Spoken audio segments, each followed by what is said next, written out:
बंधु माने जड़े एसपी मैडम साधारण पोशाक मार्केट जाउछंती किछि जिनिस किनिबा उद्देश्य रे किंतु से जेमिति ही जिनिस किनिबा पई एपट सेपट बोलुछंती त सेतेबेले अचानक दुई जण दुर्दांत टाउटर युवक आसुछंती आउ एसपी मैडम को सहित असदाचरण करबा पई चेष्टा करूछंती।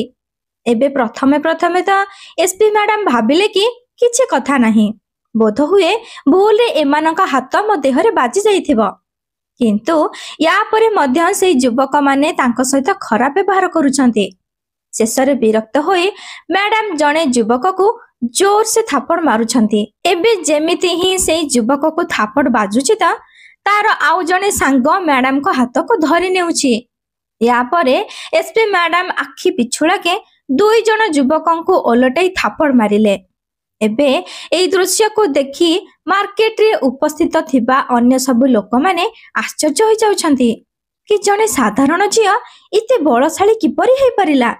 आखि पिछुड़ा के दुई जण युवकों को धूली चटई देला। बंधु माने कोन कारण होई पारे जहा के मैडम को बिना सिक्युरिटी रे से स्थान को जिबा को हेला। कोन मैडम सतरे तांकर किछि जिनिस किनिबा उद्देश्य ने मार्केट जाइथिले ना तांकर आउ किछि उद्देश्य थिला।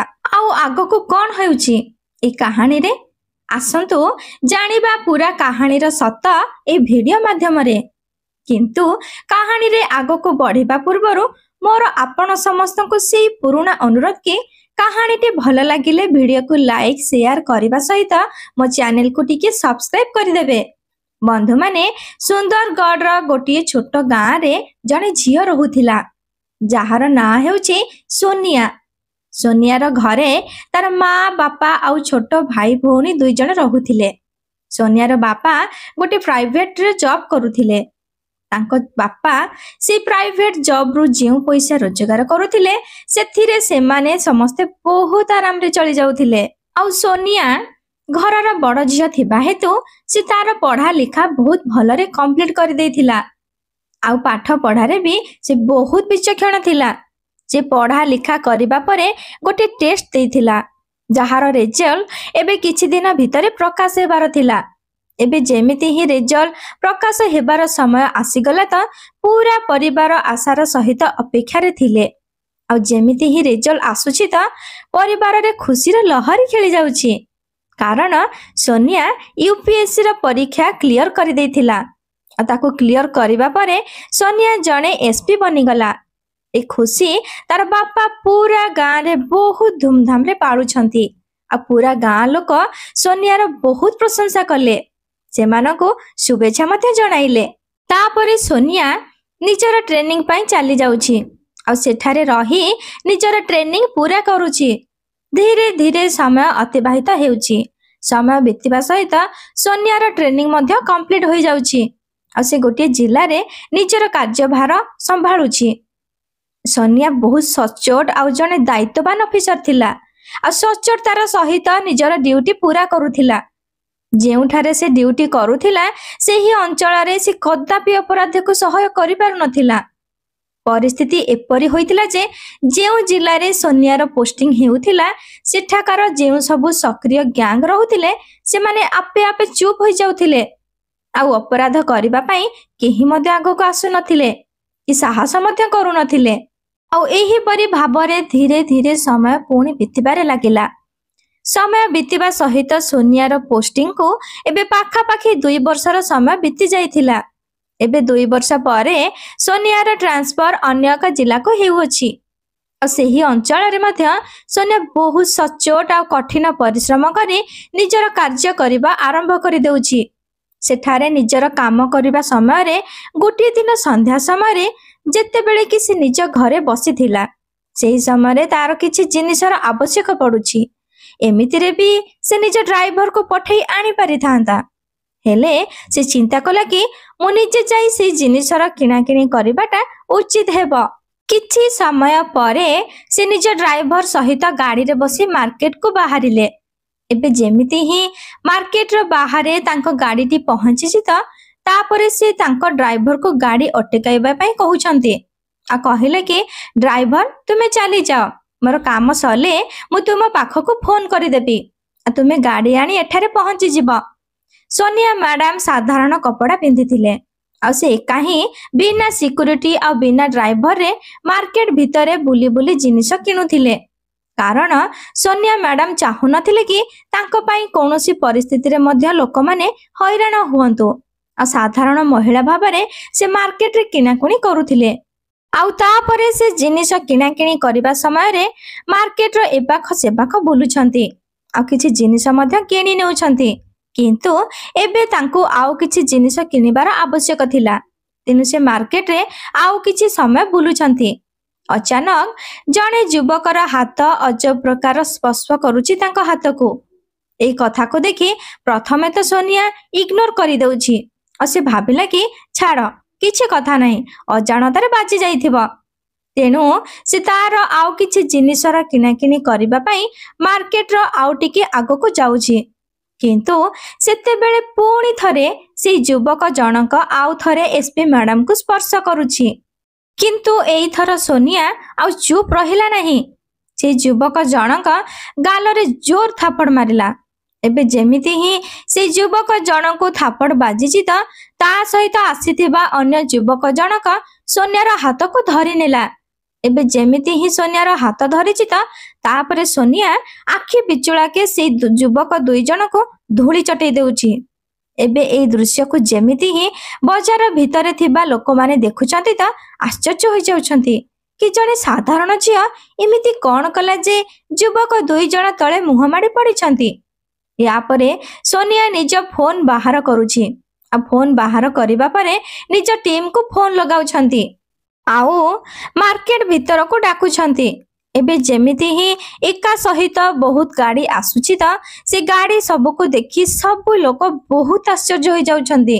ଆଉ ଯେମିତି ହିଁ ସମସ୍ତଙ୍କୁ ଜଣା ପଡୁଛି କି ଇଏ ଯେଉଁ ଝିଅ ଆଉ କେହି ନୁହେଁ ବରଂ ଏହି ଅଞ୍ଚଳର ଏସପି ମ୍ୟାଡାମ ବୋଲି, ତ ସେଇ ସବୁ ଲୋକମାନଙ୍କର ହୋସ ଉଡ଼ି ଯାଉଛି। କାରଣ ଜଣେ ଏସପି ମ୍ୟାଡାମକୁ ସେମାନେ ଏହିପରି ଅବସ୍ଥାରେ କେବେ ବି ଦେଖିନଥିଲେ କି ସେ ମାର୍କେଟ ଭିତରେ ଏତେ ସାଧାରଣ ଭାବରେ ଜିନିଷ କିଣାକିଣି କରିବାର ଦେଖିନଥିଲେ। ୟାପରେ ଏସପି ମ୍ୟାଡାମ ସେ ସ୍ଥାନରେ ଜମିଥିବା ଭିଡ଼କୁ ଏପଟ ସେପଟ କରୁଛନ୍ତି ଆଉ ସେଇ ଦୁଇ ଜଣ ଯୁବକଙ୍କ ହାତରେ ହାତକଡ଼ି ଲଗାଇ ପୋଲିସ ମାନଙ୍କ ପାଖରେ ବସେଇ ଦେଉଛନ୍ତି। ପୁଣି ଏସପି ମ୍ୟାଡାମ ପୋଲିସ ମାନଙ୍କୁ ନିର୍ଦ୍ଦେଶ ଦେଉଛନ୍ତି କି ଏଇ ଲୋକମାନଙ୍କୁ ପିଟାମରା ନ କରି ଆରାମରେ ନେଇ ଲକର ଭିତରେ ବନ୍ଦ କରିଦିଅନ୍ତୁ। ମୁଁ ଏବେ ଅଳ୍ପ ସମୟ ଭିତରେ ଯାଇ ଥାନାରେ ପହଞ୍ଚୁଛି ଆଉ ଏମାନଙ୍କ ସହିତ କଥାବାର୍ତ୍ତା ହେଉଛି। ୟାପରେ ପୋଲିସ ମାନେ ସେଇ ଯୁବକ ଦୁଇ ଜଣଙ୍କୁ ନିଜ ସହିତ ଗାଡ଼ିରେ ବସେଇ ଥାନାକୁ ନେଇ ଯାଉଛନ୍ତି ଆଉ ସେଠାରେ ଲକରରେ ବନ୍ଦ କରିଦେଉଛନ୍ତି। ଏପଟେ ଏସପି ମ୍ୟାଡାମ ସେ ସ୍ଥାନରୁ ନିଜ ଘରକୁ ଚାଲି ଯାଉଛନ୍ତି ଆଉ ଘରେ ପହଞ୍ଚି ନିଜ ଡ୍ରେସ୍ ଚେଞ୍ଜ କରି ପୋଲିସ ଡ୍ରେସ୍ ପିନ୍ଧି ନିଜ ଡ୍ରାଇଭର ସହିତ ଥାନାକୁ ଚାଲି ଯାଉଛନ୍ତି। ଏପଟେ ସେ ଯୁବକ ଦୁଇ ଜଣ ଚିନ୍ତା କରୁଛନ୍ତି କି ଆଜି ଆମେ କେଉଁଠାରେ ଫସିଗଲେ, ପ୍ରକୃତରେ ଆମେ କିପରି ଏଠାରୁ ବାହାରକୁ ବାହାରିବୁ। ଏହି ସମୟରେ ଏସପି ମ୍ୟାଡାମ ସେଠାକୁ ନିଜ ଗାଡ଼ିରେ ଆସୁଛନ୍ତି। ତାଙ୍କ ସହିତ ତାଙ୍କର ଗନର ଆଉ ଡ୍ରାଇଭର ମଧ୍ୟ ଥିଲେ। ଏବେ ଯେମିତି ହିଁ ସେ ଯୁବକ ଦୁଇ ଜଣ ଏସପି ମ୍ୟାଡାମଙ୍କ ରୂପ ଦେଖୁଛନ୍ତି ତ ସେମାନଙ୍କ ହାୱା ଟାଇଟ୍ ହେଇଯାଉଛି ଆଉ ଚେହେରାର ରଙ୍ଗ ଉଡ଼ିଯାଉଛି। ଏବେ ଏସପି ମ୍ୟାଡାମ ସେଇ ଯୁବକ ଦୁଇ ଜଣଙ୍କୁ ବାହାରକୁ ବାହାର କରୁଛନ୍ତି ଆଉ ବାହାରକୁ ବାହାର କରିବା ପରେ ସେମାନଙ୍କୁ ପଚରା ଉଚରା କରୁଛନ୍ତି। ହଁ ଭାଇମାନେ, ଏବେ ମୋତେ କୁହ କି କେବେଠାରୁ ଏମିତି ଝିଅମାନଙ୍କୁ ହଇରାଣ କରୁଛ ଆଉ ଏମିତି କରିବା ଦ୍ୱାରା ତୁମମାନଙ୍କୁ କ'ଣ ମିଳୁଛି, କ'ଣ ଉଦ୍ଦେଶ୍ୟ ତୁମମାନଙ୍କର। ଏବେ ସେ ଯୁବକ ଦୁଇ ଜଣ ମ୍ୟାଡାମକୁ ଦେଖିଲେ ତ ସେମାନେ ଆଶ୍ଚର୍ଯ୍ୟ ହୋଇଯାଉଥିଲେ। ତାପରେ ସେମାନେ ସାଙ୍ଗେ ସାଙ୍ଗେ ମ୍ୟାଡାମକୁ ଗୋଡ଼ ତଳେ ପଡ଼ି ଗୋଡ଼ ଧରିବାରେ ଲାଗିଲେ ଆଉ କାନ୍ଦି କାନ୍ଦି ମ୍ୟାଡାମକୁ ଭୁଲ ମାଗିବାରେ ଲାଗିଲେ ଆଉ କହିଲେ କି ମ୍ୟାଡାମ ଆମକୁ କ୍ଷମା କରିଦିଅନ୍ତୁ, ଆଗକୁ ଆପଣଙ୍କୁ ଏପରି ଅଭିଯୋଗର ମୌକା ମିଳିବ ନାହିଁ। ଏବେ ଏସପି ମ୍ୟାଡାମ କିଛି ସମୟ ପାଇଁ କ'ଣ ଚିନ୍ତା କରି ସେ ଯୁବକମାନଙ୍କୁ କହିଲେ କି ନା, କ୍ଷମା ତ ମୁଁ ତୁମମାନଙ୍କୁ କରିପାରିବି ନାହିଁ, କାରଣ ମୁଁ ଯେଉଁଠାରେ ବି କାମ କରେ ସେହିଠାରେ ଅପରାଧକୁ ବିଲକୁଲ ବି କ୍ଷମା କରିପାରେ ନାହିଁ କି ସହ୍ୟ କରିପାରେ ନାହିଁ। ତୁମମାନଙ୍କ ବିରୋଧରେ କାର୍ଯ୍ୟାନୁଷ୍ଠାନ ନିଶ୍ଚୟ କରାଯିବ। ୟାପରେ ସେମାନଙ୍କ ବିରୋଧରେ କାର୍ଯ୍ୟାନୁଷ୍ଠାନ ଆରମ୍ଭ କରିବାକୁ ମ୍ୟାଡାମ ତାଙ୍କ ଷ୍ଟାଫକୁ କହିଦେଉଛନ୍ତି। ଆଉ ନିଜେ ସେମାନଙ୍କ ପାଇଁ ଏଫଆଇଆର ଦାଖଲ କରୁଛନ୍ତି। ସେଇ ଯୁବକମାନେ ସେମିତି କ୍ଷମା ମାଗୁଛନ୍ତି ଆଉ କହୁଛନ୍ତି କି ମ୍ୟାଡାମ ଆମକୁ କ୍ଷମା କରିଦିଅନ୍ତୁ। କିନ୍ତୁ ମ୍ୟାଡାମ ସେମାନଙ୍କୁ ସଫା ସଫା କହିଦେଉଛନ୍ତି କି ତୁମେମାନେ ଯେଉଁ ଭୁଲ କରିଛ ତୁମମାନଙ୍କୁ ତ ଦଣ୍ଡ ନିଶ୍ଚୟ ଦିଆଯିବ। ଏହା କହି ଏସପି ମ୍ୟାଡାମ ସେ ସ୍ଥାନରୁ ଚାଲି ଯାଉଛନ୍ତି। ସେ ଯୁବକମାନଙ୍କୁ କୋର୍ଟକୁ ନିଆଯାଉଛି। କୋର୍ଟକୁ ନେବା ପରେ ସେମାନଙ୍କ ବିରୋଧରେ ଉଚିତ କାର୍ଯ୍ୟାନୁଷ୍ଠାନ ଗ୍ରହଣ କରାଯାଉଛି। ଆଉ କିଛି ଦିନ ପାଇଁ ସେ ଯୁବକମାନଙ୍କୁ ଜେଲରେ ବନ୍ଦ କରିଦିଆଯାଉଛି।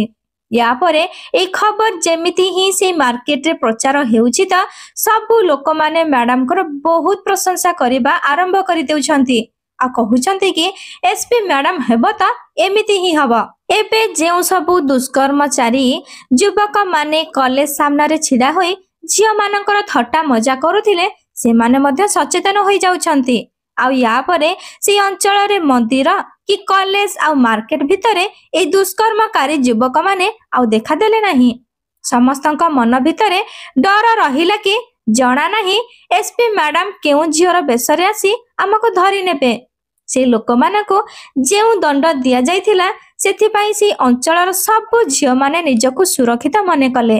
ତ ବନ୍ଧୁମାନେ ଇଏ ଥିଲା ଆଜିର କାହାଣୀ ଜଣେ ମହିଳା ଅଫିସରଙ୍କ ସମ୍ପର୍କରେ ଯିଏକି ମାର୍କେଟ ଭିତରୁ 2 ଜଣ ଯୁବକଙ୍କୁ ଧରି ନେଉଛନ୍ତି। ଆଉ ସେଇ କାରଣରୁ ସହରରେ ତାଙ୍କର ପ୍ରଶଂସା 4 ଗୁଣା ବଢ଼ିଯାଉଛି। ଆପଣ ସମସ୍ତେ କ'ଣ କହିବାକୁ ଚାହିଁବେ ସୋନିଆ ବିଷୟରେ ଆଉ ସେଇ ଦୁଷ୍କର୍ମକାରୀ ଯୁବକମାନଙ୍କ ବିଷୟରେ? ଆପଣମାନଙ୍କର ଯାହା କିଛି ବି ରାୟ ଅଛି କମେଣ୍ଟ କରି ନିଶ୍ଚୟ ଜଣାଇବେ। କାହାଣୀଟି ଭଲ ଲାଗିଥିଲେ ଭିଡ଼ିଓକୁ ଲାଇକ୍ ସେୟାର କରିବା ସହିତ ମୋ ଚ୍ୟାନେଲକୁ ସବସ୍କ୍ରାଇବ କରିଦେବେ। ଏବେ ପାଇଁ ମୁଁ ରହିଲି। ପୁଣି ଦେଖା ହେବ ଏହିପରି ଆଉ ଏକ ସୁନ୍ଦର କାହାଣୀ ମାଧ୍ୟମରେ। ଜୟ ଜଗନ୍ନାଥ।